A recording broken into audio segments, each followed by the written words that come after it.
I will now go to Suresh.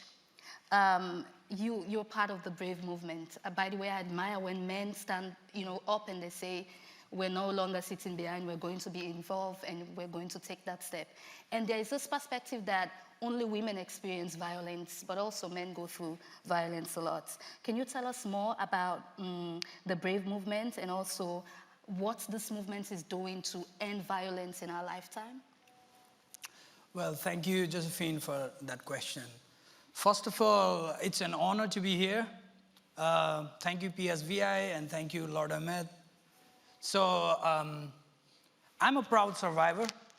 So when I say proud, I'm not proud of the stories that happened to me, but I'm proud about the cause that we all are fighting for. Yes. So let me begin by honoring all the survivors who are here today with us and all of you who are here with us. So let's give a round of applause for all of us.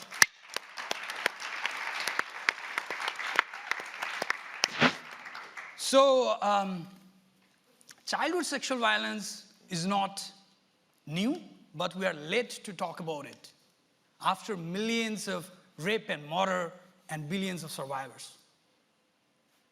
So, but we are not too late.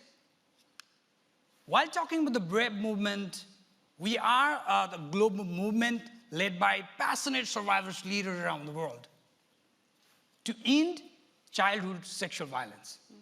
So we have just celebrated our second annual day, November 18, and you know what? United Nations has just declared the day as the Day Against Childhood Sexual Violence and Healing and Prevention. Wow. I believe no one knows how to end childhood sexual violence better than the survivors themselves. They are the expert. I am the expert, I think. So we are demanding a couple of things. So one, we are demanding the survivors should be center of the decision-making process while talking about the, childhood sexual violence. And the second, there are keys to violence-free world are prevention, healing, and justice. That's why we are committed and demanding to keep those projects, keep those points into projects. So third is investment, just you talked about. So investment, we are not talking about millions, we are talking about billions, mobilizing billions. Without it, we can't, we cannot do it. So the fourth thing is, most of the survivors have come from the grassroots level organizations. So we are demanding to make the grassroots level organizations to be resourceful so that real work happens there. Although the accountability issues there, so that's why we need to work on that as well. So like this, we are also demanding or asking all the leaders, all the allies, policymakers to come together to end this childhood sexual violence. So like this, I also want to say that kind of at last, let's say, because time is running on.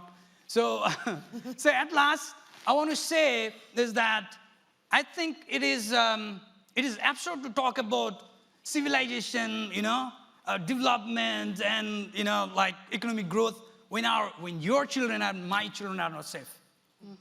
So I think that's the point.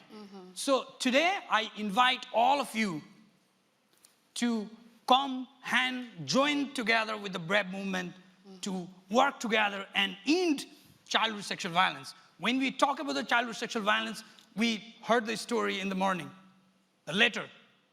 So remember that.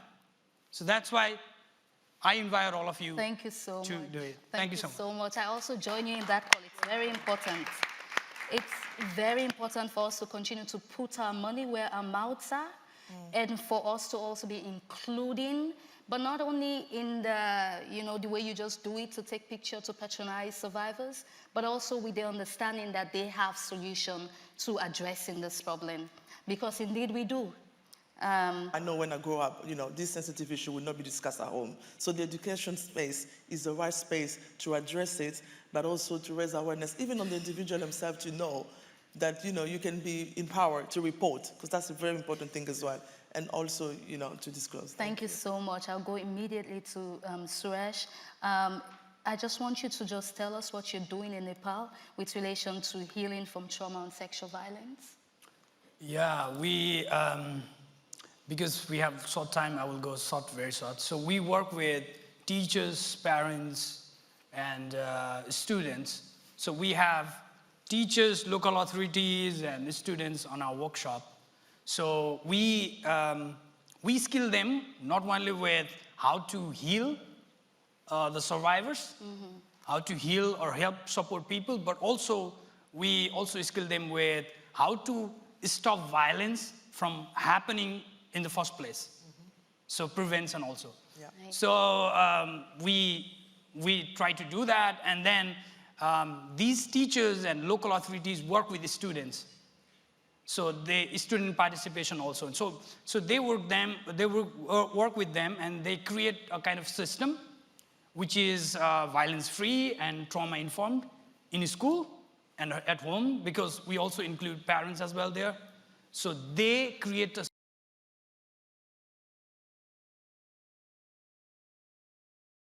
and then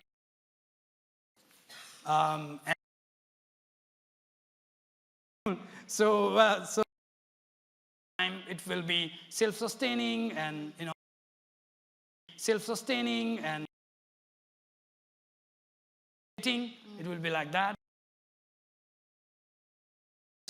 In the perspective,